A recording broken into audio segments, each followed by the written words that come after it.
तुमचं कसं आहे लय बारीक तोंड केलं दोन आहेत का जमलं नाही तर मग आमच्यासारखे दिसलं असते लय वनवास असते सीतेचं खोटं होतं खरं केलं लक्ष्मणाचं खरं असून खोटं झालं अरे खोट्याच्या पदरात एका साधूला पळवून लावलं एका राक्षसानं 6 महिने उचलून नेलं तिला शेवटी कबुली करावं द्यावं लागली साधू शिछळले मज माझी कळले ए हनुमान कधी भेटेला रघुपती मजला सांगवा मारुती कुंडली कवरदे हरी विठ्ठल ज्ञानदेव तुकाराम प्रभु रामचंद्र भगवान वाजले 12:30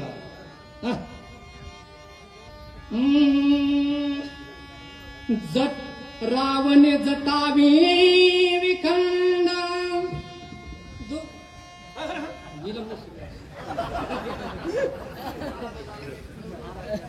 आम्ही सन्मान करा देतो रावण जटावी विखंड दुःख मिळाला नाही पण पहिली वगैरे रावण जटावी विखंड विखंड दुःख पसरिले पाडी तोंड श्रीराम सुखी करो निविंड अरण्यका संपवी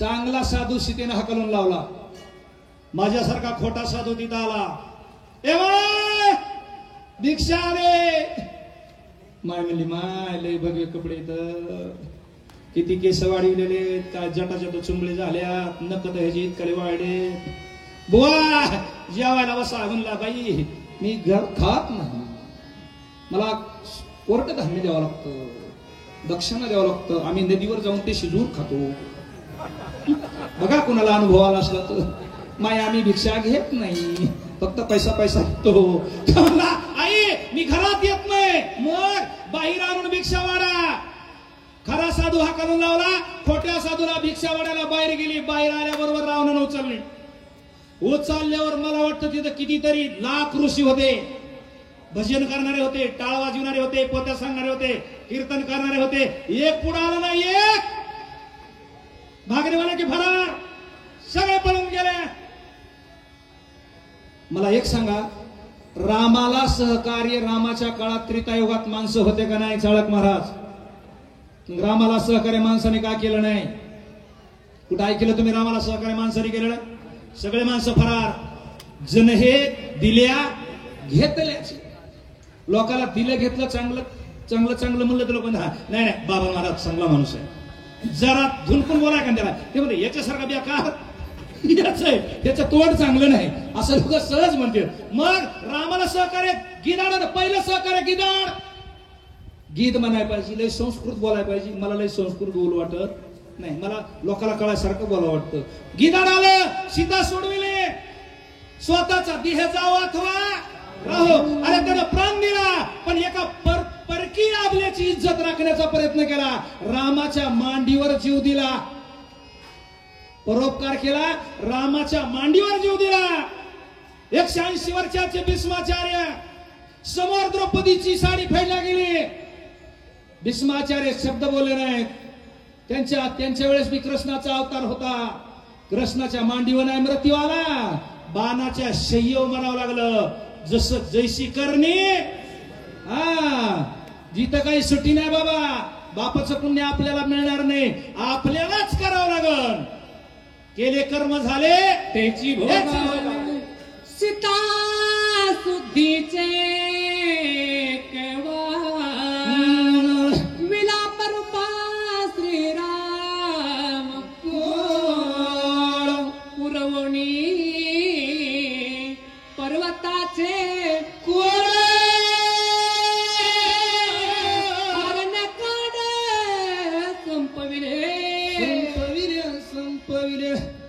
नाही बाबा हो आपण सारे म्हणतो झाडाची या पाने हालेजाची सत्ता अरे म्या बोलविल्या म्या चालविल्या सूर्य चाले मी तो काय मीच नेमीला सांगता काळोग्राशी तसे भूता. सारं देवाच्या सत्तेशिवाय काय चालत नाही. मग देवाला झाडात बायको दगडात बायको हे कळत नव्हतं? कळत होतं. ज्या ठिकाणी ऋषीचा वास होता, ज्या ठिकाणी साधू संत होते, त्या साधू संताचा उद्धार करण्यासाठी झाडाला मिठी मारायची रामाने, ए सीते, त्याचा उद्धारच होऊन जायचं. दुसऱ्या दगडाला मिठी मारायची, ए सीते, दगडाचा उद्धारच व्हायचं. एवढं येडं होऊन सुद्धा आणि परमार्थात माणूस येडा झाला तरच कोणचं बी ध्येय, तुमचं जे ध्येय असन, जे तुम्हाला करायचंय त्याच्यामध्ये तुम्ही येडे झालात तरच त्या ध्येयापर्यंत जाणार. मला माझ्या घरातले सगळे म्हणते हे येडं झालं, तोंडावर सांगतोय. माझी बायको तर म्हणते तुम्हाला काय कळत नाही. आसन पुढे बसलेली बनायला काय तिची इतोऱ्याला भांडण टाकत नाही, भांडण पुन्हा सगळे परमार्थ करणार. तुकाराम महाराज म्हणले मी वेडा झालो, वेडा झालो वेडियाच्या गावी गे. वेड व्हावं लागतंय माय बापू, तवा त्यावेळेस देव भेटत आहे, नाहीतर भेटत नाही. राम वेडा झाला, ऋषीचा उद्धार केला. एका जनार्दन शरण है श्रीरामेश परिवो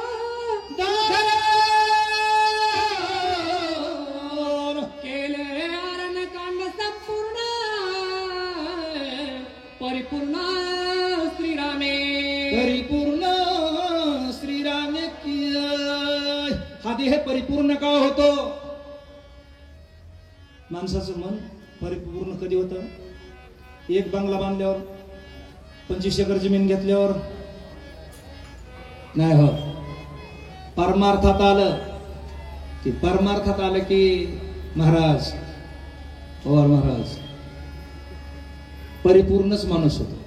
माणसाचं मन समाधान होतं का नाही राठोड महाराज?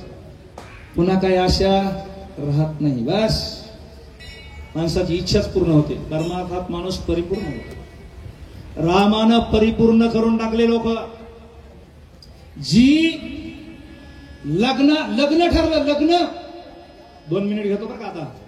जिचं लग्न ठरलं आणि त्या लग्नामध्ये पद्धत होती, 12 बकऱ्याची दावण कापावं लागत होती. आणि ते हळद लागली, संध्याकाळी बघितलं, आईला विचारलं, आई हे बकरे कशाला बांधले? ती म्हणली बाय उद्या पाहुणे येणार आहे आणि त्यांना हे 12 बकरे कापून त्यांना जीव घालायचे. म्हणली माझ्या एकटीच्या लग्नामुळे 12 बळी घ्यायचे? ती म्हणली पद्धत आहे आपला, काय तो वंश परंपरा, दास मी माझ्या वडिलाची मिराशी घा, ही आपली परंपरा आहे. ती म्हणली असली परंपरा मला मान्य नाही. हळद लागलेल्या अंगानं 18 वर्षाची मुलगी पळून गेली. निनारात दिला, जाऊन एका जंगलात लपून बसली. त्या जंगलात मातंग ऋषी होते. थोडक्यात सांगतो पुढं. मातंग ऋषीच्या जवळ जायला ही नमोरी याती, मी कमी जातीची आहे. मातंग ऋषीचं दर्शन घेतलं तर मला बाटविल्या जाईल, मी माझ्यामुळे ते बाटल्या जातील. अरे चोखोबा महाराजांनी आमच्या पांडुरंगाचं दर्शन घेतलं तर चोखोबाला पायाला त्या लोकांनी बांधलं, पुढे बैल झुकले आणि असं उलट खरडीत रस्त्याने नेलं. चोखोबाच्या अंगाचे कातडे गेले रे, पांडुरंगाच्या अंगाचे कातडे गेले. पांडुरंगाच्या देव मागे पुढे उभा आहे संभाळी. त्या शबरीनं फक्त रास्ता झाडायचा दर्शनाला, आंघोळीला जाताना, आणि फुलं टाकायचे. रोज मातंग ऋषी जायचे. मातंग ऋषी म्हणायचे कोण टाकतंय फुलं, काय नाही. तिनं वयाची 80 वर्ष 90 वर्ष वलांडले आणि वलांडल्यावर एक दिवशी ती फुलं टाकता टाकता तिला उशीर झालेलं कळलं नाही. मातंग ऋषीनं बघितलं. मातंग ऋषीच्या शिष्यानी म्हणले बाई कोण आहेस? म्हणले भिल्लीन. म्हणले फुलं टाकते आमच्या रस्त्यावर? म्हणले आज नाही, 70-80 वर्ष झालं फुलं टाकते. भ्रष्ट झालो म्हणले आम्ही. एका हलक्या जातीच्या माणसाच्या फुलावर आम्ही चलत गेलो. हिनं पाण्याला स्पर्श केला. पाणी सुद्धा पहिलं वरून वातावं लागत होतं. कुठली संस्कृती होती मलाच कळत नाही. माणसासारख्या माणसाला आपण हाताने पाणी देऊ शकत नव्हतो. हेच माणसं आहेत आजवी. हे डॉक्टर बाबासाहेब आंबेडकर जन्मले नसते का? तुम्हाला आम्हाला सुद्धा त्या तितक्यावर बसावं लागलं असतं. तो महात्मा जन्मला, जगाचं कल्याण केलं. ही काय झाकून ठेवल्यानं झाकणारी गोष्ट नाही. आणि मग तिनं फुलं टाकल्यानं बाटल्या म्हणले, हे शिष्य गेले म्हणजे महाराज आपण भ्रष्ट झालो का? एक भिल्ल समाजाची आहे शबरी, तिनं रस्ता बाटविलाय, आपण रोज पाण्यात जातो, आंघोळ करतो, म्हणजे दुसऱ्या रस्त्याने जा. दुसऱ्या रस्त्याने आंघोळीला गेले, सर्व पाणी लाल रक्तासारखं झालं. ते म्हणले पाण्यात सर्व रक्तच आहे. परत आले म्हणले पाण्यात रक्त आहे, काय करा? काय नाही म्हणले, जी फुलं टाकते का तिचे पाय धुवा, तिच्या पायाचं तीर्थ घ्या आणि त्या तळ्यात टाका, निर्मळ होईल. म्हणले तिचं घ्या तर खरं. शबरीच्या पायाचं तीर्थ घेतलं, तळ्यात टाकलं, एकदम सुंदर सुंदर पाणी झालं. पाणी तेरा रंग कैसा जिसमे मिलाये उस कैसा. अरे पाणी स्वच्छ झालं. या शबरीकड फक्त एकच गुरुनं सांगितलं, तुला देव भेटायला ये. आणि ती वाट बघत होती. काय म्हणत होती? गब मेरे राम जी का पावन होगा, शबरी की कुटिया पावन होगा. आशानं, रामाच्या आशेनं जगली. शेवटी रामाला तिला दर्शन द्यावं लागलं. अरण्यकांडात कथा झाली. कबंधाचे छेदनी मंद तोही मुक्त केला सुधा. एका जनाधने प्रमानंद स्वानंद कंद श्रीरामा चांगल्या सावतार कुणी बी करीन बघा. हे आपलं शास्त्र असं आहे. तुम्ही सगळे मी एका शाळातले. ही शाळा अशी आहे, खटनट यावे शुद्ध होणी जावे, दौंडी पिटी भावे सुखमेवा. इथं काय उंच नीच काही नेने भगवंत तिष्ठे भाव भक्ती. चांगल्या सावतार कुणी बी करेन. जे काय पतीत पतीत पतीत परी तुझा मुद्रांकित. देवाचा शिक्का जरी एकदा पडला का तर पुन्हा काही नाही, देवच त्याचं रक्षण करतो. जसं पंतप्रधानाला ग्रामपंचायतवर फडकलेला तिरंगी झेंड्याचा अपमान झाला तरी सरपंच सस्पेंड होतो. त्याला पुरावा आहे, माझ्याकडे नाही. पाहे पा ध्वजेचे चिरगुट राया जतन करिता कैसा तुझे मी एक पतीत परी तुझा मुद्रांकित. एकदा देवाचा शिक्का मारून घ्या. त्या कबंदावर शिक्का बसला, शबरीवर बसला, सगळ्यावर बसला, त्यांना देव भेटला. आपल्याला का भेटायचं नाही? चला संपले अरण्य कांड गोडोय, पुढे किष्किंध कांडातील स्रोते परिसोता निर्वाण सुख सुरवाड रामायण. सुख सुरवाड रामायण.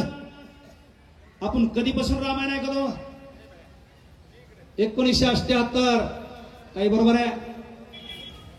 1978 पासून रामायण ऐकतो आपा. तुम्ही लावलेलं हे रोप आहे. अजून सुद्धा कुणी कंटाळलेलं नाही, कुणाला आळस आला नाही. चारदणीमध्ये रामायणाची कथा झाली की सहज 2-3 हजार लोक सहज जमतात. सहज. अजून कंटाळाला नाही. रामायणाची अशी गोष्ट, या ओळीचा अर्थ असा आहे, ऊस वाड्याकून बुडाकडे खाली यायचं. ऊस वाड्याकून बुडाकड, आणि बुडाकून वाड्याकडे खात गेले की अर्धा खाल्ला की माणूस टाकून देतं. वाड्याकून खात यायचं ते खाली मुळ्यावाला कांड असतात, मुळ्यावाला टिपळीत कसं ते सुद्धा चालवून टाकतो. माने महाराज माणूस चालून. ओय सावंत महाराज कसं आहे? हे रामायणाचा कंटाळा येतोय का? अजून माझ्या आयुष्यात माझं एवढं वर्ष झालंय, मला रामायणाचा कंटाळा आला, तुम्हाला सुद्धा आला. हे आमचे चाळक महाराज वय वर्ष 80. तिथून 10-5 माणसं स्वतःच्या 4 व्हीलर मध्ये घेऊन रोज आमच्या आधी हे हजर. चटाई टाकला ये म्हातार माणूस, काय गोडी असल हा विटगे माय विटता. चला झालं बिजून मला माहिती नाही. मग आणि आजच्या पंक्तीचे यजमान तसे माझीच आहे म्हणायचं. तर हे शाखा झाल्या पुढं मी बुड आहे. माऊली कृपा किराणा स्टोर्स, गुरुमाऊली हॉस्पिटल, गुरुमाऊली कृषी सेवा केंद्र, गुरुमाऊली हार्डवेअर्स, अशा 4 शाखा आहेत. त्यांनी हे पंक्तीचं आयोजन गेलं कांड झालं का आपलं अयोध्या कांड, त्या दिवशीच आमच्या बाबारावांनी जाहीर करून टाकलं पुढचं कांड दादाच्या नावावर जिंदाबाद.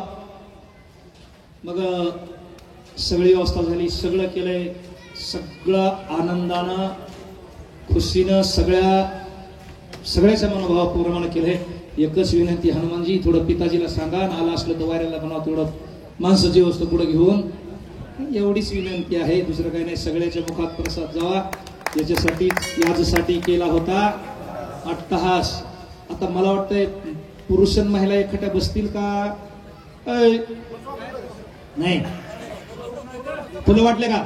आपले आता थोडं 2 मिनिट अजून घेतो. हे सांगतो थोडं